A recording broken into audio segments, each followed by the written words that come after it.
Sa website ng Sumbong sa Pangulo, makikita na may ipinatayong proyekto rin sa Barangay San Agustin sa Hagonoy laban sa pagbaha. Ang contract cost o halaga nito, 77 million pesos. Sa dokumentong nakuha ng Reporter's Notebook, nakasaad na sinimula ng proyekto noong February 13, 2023 at 100% completed na raw as of August 29, 2025. Gamit pa rin ang coordinates na nasa website, pinuntahan namin ang sinasabing flood control project.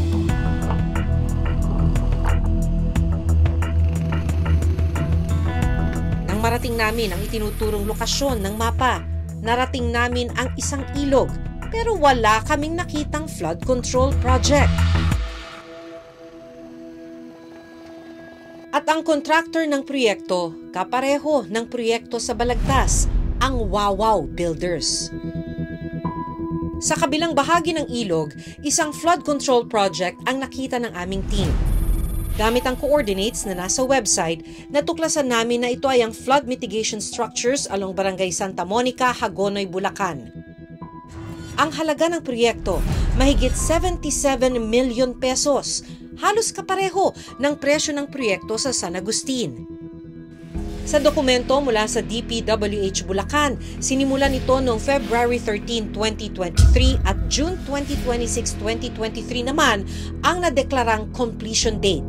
Pero ang ilan sa mga proyekto natuklasang hindi pa tapos, may mga bakal pa na nakausli at iniwan na nakatiwangwang. Hindi pa naman kumpleto kasi binabaha pa rin. Wawaw Builders din ang contractor ng flood control project. Nagpadala kami ng sulat at mensahe sa Wawaw Builders para kunan sila ng panik, pero hanggang ngayon, wala silang sagot sa amin.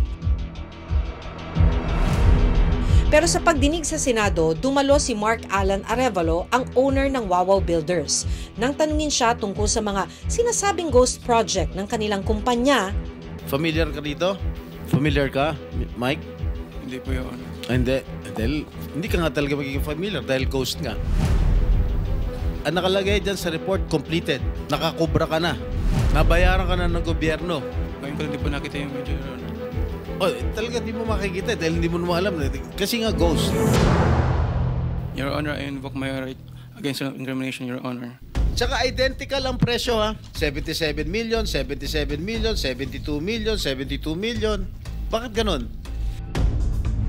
Mr. Arevalo, kung 42 projects ito, 42 plunder cases ito eh.